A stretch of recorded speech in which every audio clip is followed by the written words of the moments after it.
नमस्कार, डेली 24 भारत देख रहे हैं आप। आपके साथ मैं हूं स्वीटी दीक्षित। महाराष्ट्र से इस वक्त की अहम जानकारी निकल के सामने आ रही है। बता दें कि महाराष्ट्र में बाबा सिद्दीकी की हत्या कर दी गई है। जी हां, गोली मारकर उनकी हत्या कर दी गई है। एनसीपी नेता बाबा सिद्दीकी की हत्या कर दी गई है। अहम जानकारी आप तक पहुंचा रहे हैं। 15 दिन पहले जान से मारने की धमकी मिली थी बाबा सिद्दीकी को।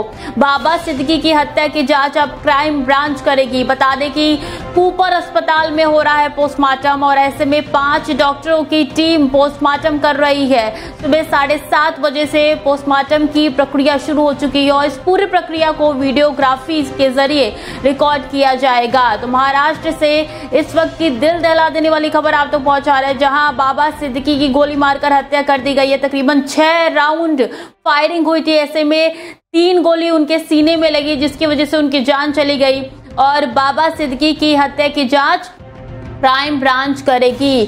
कूपर अस्पताल में पोस्टमार्टम हो रहा है इस वक्त और सुबह 7:30 बजे से इस पोस्टमार्टम शुरू हो गया है। 5 डॉक्टरों की टीम कर रही है कूपर अस्पताल में पोस्टमार्टम। पूरी प्रक्रिया की वीडियोग्राफी हो रही है। तो महाराष्ट्र से ये दिल दहला देने वाली खबर निकल के सामने आ रही है। आपको बता दें कि मुंबई में शनिवार को अजित पवार गुट के दिग्गज नेता बाबा सिद्दीकी की गोली मारकर हत्या कर दी गई है। जहां पर इस वारदात को अंजाम दिया गया, वहां पर कोई सीसीटीवी कैमरा नहीं लगा था। गौर करने वाली बात है कि एक भी सीसीटीवी कैमरा नहीं लगा था। और आपको बता दें कि सड़क की स्ट्रीट लाइटें भी बुझा दी गई थी। जानकारी ये निकल के सामने आ रही है कि क्राइम ब्रांच इस पूरी हत्या पर नजर बनाई हुई है। आगे जांच भी उन्हीं के नजरों के सामने होगी और क्राइम ब्रांच इस पूरे हत्या की जांच करेगी। अभी सुरक्षा व्यवस्था पे कई सवाल खड़े हो रहे हैं। जानकारी ये भी निकल के सामने आ रही है कि अपराधियों ने चेहरे पर रुमाल बांध रखे थे। मतलब ये है कि पूरी प्लानिंग की गई है इस हत्या को अंजाम देने के लिए और सिद्दीकी को निशाना बनाते हुए 6 राउंड फायरिंग की गई थी। जैसा कि हम लगातार आप तक ये खबर पहुंचा रहे हैं। 3 गोलियां उनके सीने में लगी है। गोली लगने के बाद बाबा सिद्दीकी को तुरंत लीलावती अस्पताल पहुंचाया गया। वहां उनको भर्ती कराया गया और डॉक्टरों ने उनको मृत घोषित कर दिया। अभी तक की जानकारी के मुताबिक बांद्रा के खेरवाड़ी जंक्शन इलाके में बाबा सिद्दीकी पर यह हमला हुआ, जिसमें उनकी जान चली गई। सुरक्षा व्यवस्था पे कई सवाल उठाए जा रहे हैं क्योंकि 15 दिन पहले भी धमकी मिली थी। तो ये सवाल उठना लाजमी है कि आखिर उनकी सुरक्षा को टाइट क्यों नहीं किया गया, चाक चौबंद उनकी सुरक्षा क्यों नहीं की गई।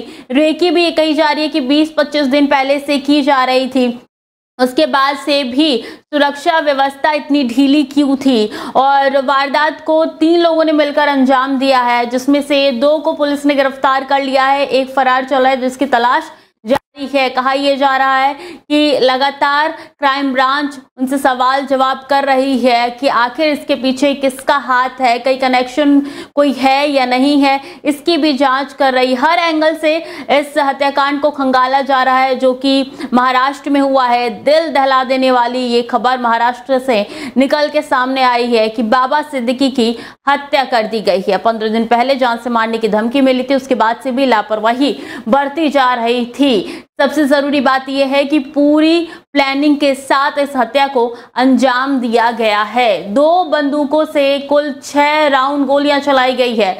इनमें से 2 गोलियां बाबा सिद्दीकी की कार पर भी लगी है।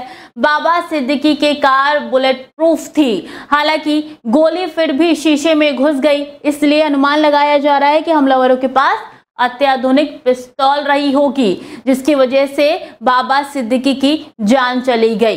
कूपर अस्पताल में बाबा सिद्दीकी के शव का पोस्टमार्टम इस वक्त हो रहा है। तकरीबन सुबह 7:30 बजे से पोस्टमार्टम शुरू हो गया है। 5 डॉक्टरों की टीम पोस्टमार्टम कर रही है। इस पूरे मामले में पुलिस ने 2 लोगों को गिरफ्तार किया है, एक फरार चल रहा है। बता दें कि बाबा सिद्दीकी महाराष्ट्र की राजनीति में बड़े नामों में से एक थे। ऐसे में उनकी हत्या कर दी गई है।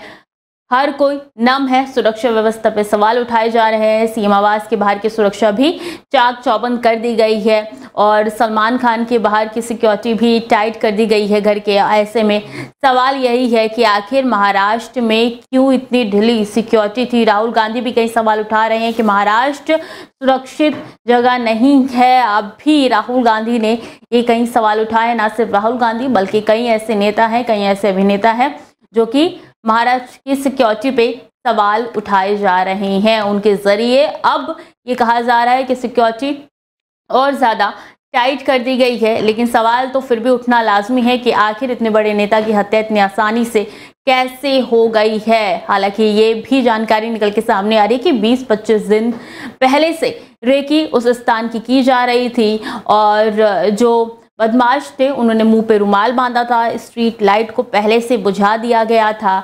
गौर करने वाली बात यह है कि आसपास एक भी सीसीटीवी कैमरा नहीं था। इससे अंदाजा लगाया जा सकता है कि पूरी प्लानिंग जो है वो काफी दिनों पहले से चल रही थी। अब देखना होगा कि क्राइम ब्रांच इस पूरे मामले को कितनी गहराई से लेता है, कितने दिन में जांच शुरू होती है अच्छे तरीके से, और कब तक हत्या जो है की गई है जिनके जरिए वो पुलिस के हत्थे चढ़ता है।